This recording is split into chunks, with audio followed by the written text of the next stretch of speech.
My name is Samuel Lee Nickens. My birthday is January the 28th, 1924. So I have a birthday next month, Wow. on the 28th.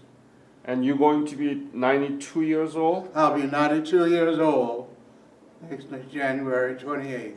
You look great. You look like a 70-year-old man. Oh, no, good living, put it that way. Man.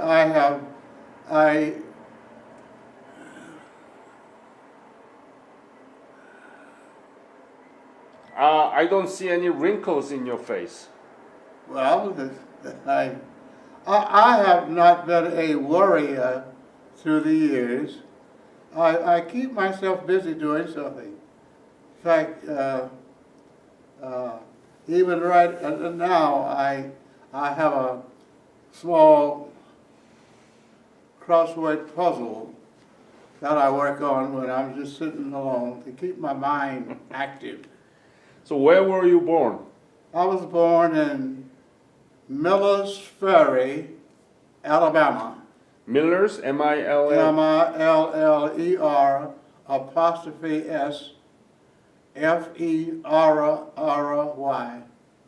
Now that's in Wilcox County, Wilcox, in middle Alabama. Is near Birmingham, I guess. Everybody knows where that is. So. Tell me about your family, your parents and siblings.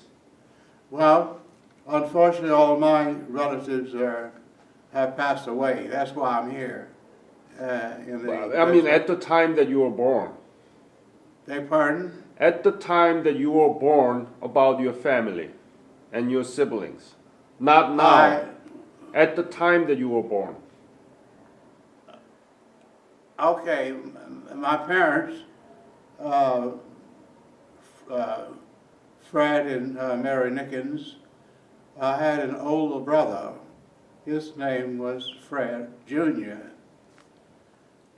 And we were living on the farm there from 1928 until 1936. And then we moved to the city, Selma, S-E-L-M-A, Selma, Alabama. I went to school.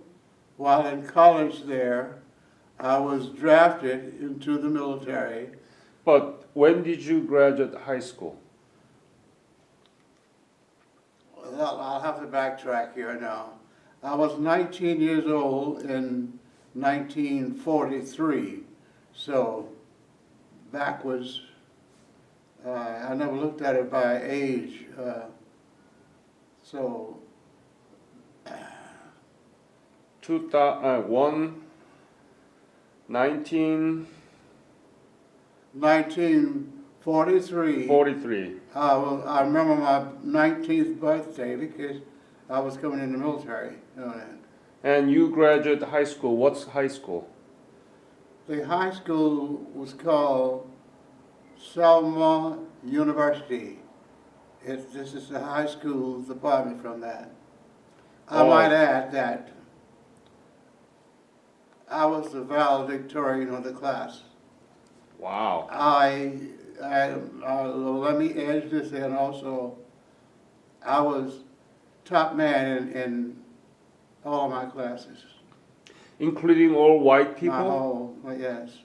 So it wasn't Junior high segregation? school. When I was in 1936, I changed schools because I went to the city. After I was there a week or so, I was in the 6th grade. They told me that I was more advanced. They put me in the 7th grade. And I finished the year in the 7th grade. At the next school year, I went from the 7th grade to the 9th grade. I was never in the 8th grade. Oh. You're too good. And so the night we had, I call it junior high graduation on the 10th grade. I was valedictorian of the class. All my classes, I was the top person. So you graduated high school in 1943. No, 1943. No, in 1943, I was a sophomore in college.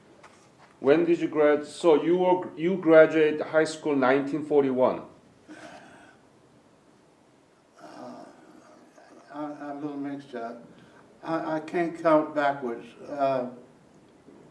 Anyway, you were. Okay, let me give you a clue on how you can do it. 1942, 43, that's September through June the next year. Okay, I was 42, 43, I was 19. 41, 42, I was 18. Can't you figure it backwards like that? Sure. And that way you can figure out. So you were in the college in 1943, and what did you study? Well, American history, geography, English. There was biology, and what else did I take? Now this was a what is it called? Liberal arts college. Mm-hmm. So What was the name of college? now all of this took place, and the one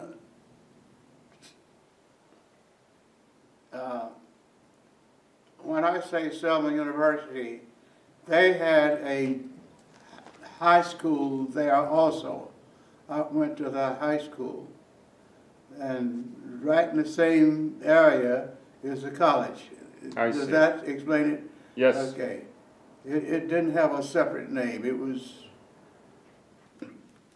there primarily so the people who are going to be the future teachers got a chance to work there as teachers under instructions. When were you drafted? What was that? When were you drafted? I was drafted in March of 1943. And I went and I was drafted in order to report to Fort Bennings, Georgia, which is an Army. yeah. We took an aptitude test there. The next morning, they called me out and 8 other people and told us we were being sent to the Navy. So a week later, I was on a train on my way to Great Lakes, Illinois, where I took my basic training. And along the way, I had 11 promotions up the line. I started off as an apprentice seaman, like everyone else, and I went up 11 promotions through enlisted officer. I'll name them. I was to seaman 2nd class, yeoman 3rd class, yeoman 2nd class, yeoman 1st class, chief petty officer, warrant officer, chief warrant officer, lieutenant JG, lieutenant commander. Those are my promotions. Wow, that's very impressive. Where were you when the Korean War broke out? After I chose what I want to do in the Navy, I was selected to go to a service school, Class A school, which I aced also. And then I again went to Class B school to learn management and personnel administration and so on. And both of those occurred in San Diego, California. And from there I went to Cape May, New Jersey, at a Coast Guard station there as part of a team whose job was to test the radar and sonar. As you know, they were fairly new at that time, and that was our primary job. And then I went. What was your unit? Did you belong to what unit? The name of the radio materiel was the name of the group. They had, there were about 12 of us in that, at a Coast Guard station. We were, of course, Navy. And I went to ship the USS Lejeune, that's the name of it. USS what? USS what? Lejeune. Lejeune? Lejeune. Okay. When did you go to Korea? In 1968, Mm-hmm. 1969. I went there in 1968. Stayed about 18 months. Where did you go? Seoul, Seoul? that's where we were. Now, there was a big military establishment there, and an Army four-star general was in charge of everything. His name was Bonesfield. Yeah. I was Navy. My boss there was an admiral, Mm-hmm. a two-star admiral. His name is, let's see, G.P. Steele, Steele. And I was one of his two aides. And that's what generated those papers that we my job was to take care of the personnel and records and so on. So you worked in the Seoul? Yeah, we were on a military establishment that was located In Yongsan. in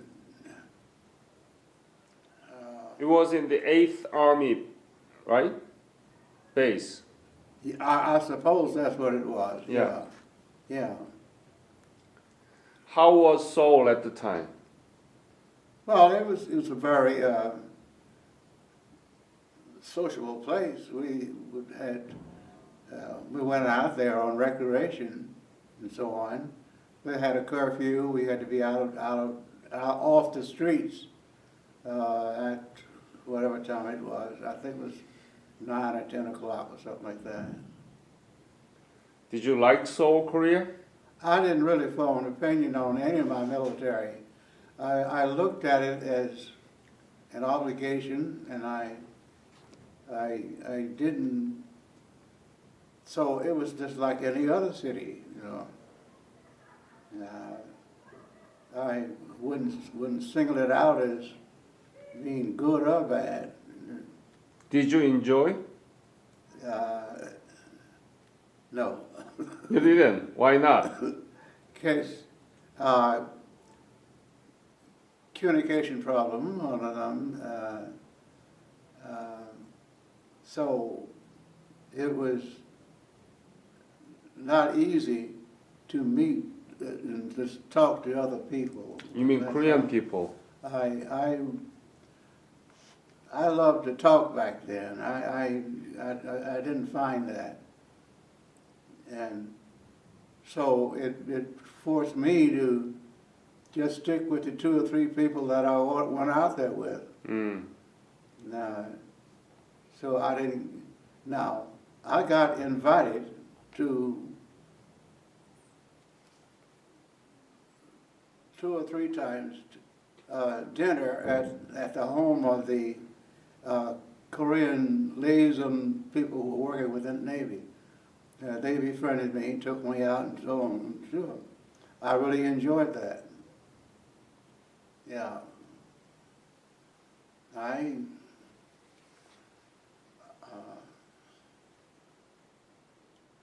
So I remember the observation for Tet.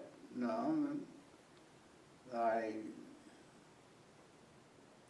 my admiral had a plane set aside for his use, so his pilot and the admiral, and the 3 of us made trips. Now we went to a place south of Seoul. It was on the water. I forgot the name of it. Oh. Gimpo. Yeah. You mean the air base? Well, we landed there, but what I'm trying to say is there was a city there. I wish I'd have... Suwon? Suwon? No. Busan? Look, that's it. That's it. Say that again. Busan. That's it. Uh-huh. Yeah. Why did you go there? Actually, I don't know what the admiral's mission was going there. I think there were naval units there. Yes. No, that's why. Yeah. He coordinated a lot of actions there with what was going on in Seoul. Yeah. So that was, in fact, we spent 2 days there, matter of fact. And we were treated quite well and all that.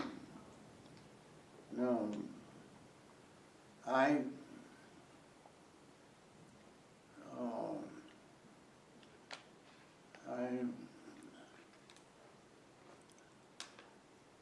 I really don't have a great remembrance of that place because I was part of my job was to compile reports and do research on items that the admiral, because the admiral had to make reports to General Bonesteel, and I helped him prepare his papers and whatnot.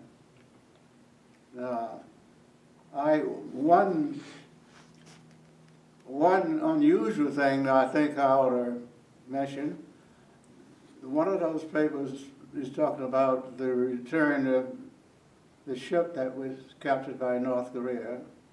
Yeah. I was on watch in Hawaii when that happened. You were in Hawaii? I was stationed in Hawaii. I was on several ships. I was on the aircraft carrier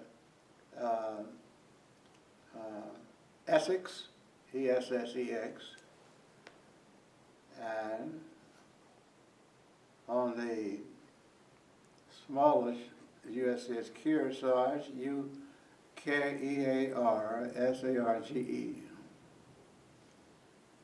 On the, now, I was, again, the admiral's aide. We were based in Japan. He took his staff, about 15 of us or so, on board 3 different repair ships, the Dixie, Piedmont, and Prairie. And we, I forgot which one we were on. But anyway, the ship was based at Sasebo, Japan. When replacement troops were authorized after the war,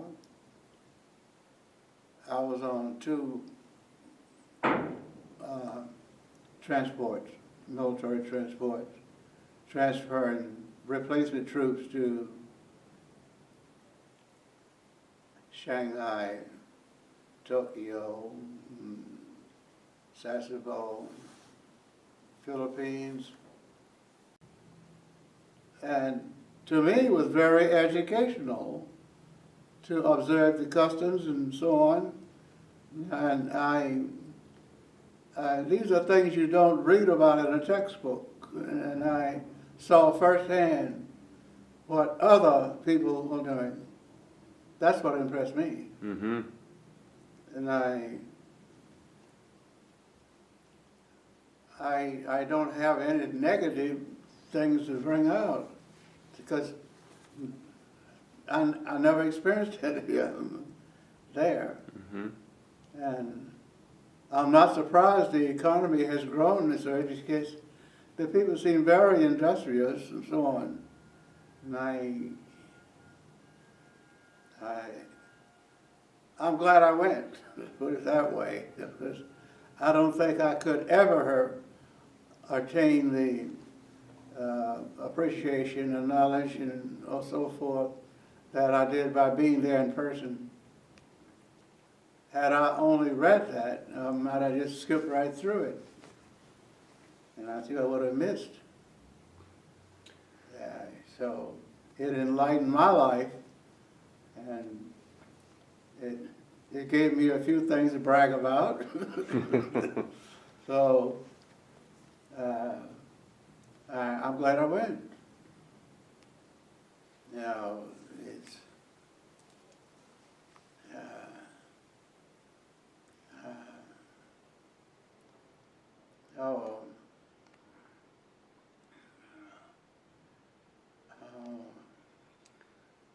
What about U.S. and Korea relationship now, alliance? I think it should, for the benefit of Southeast Asia, that it should continue. And is for the benefit of both, from economics and war and so on. Mm-hmm. The United States needs friends everywhere. And I think Korea needs superior protection. And I think the way things are for years, that relationship's going to be there. Each has something to gain. There are people out there who just should not get a foothold in that area. It should still be Korean domain. And I'm proud to say that I was part of what went on back then to help maintain that. That, of course, I believe was the main reason the United States was involved. Yeah.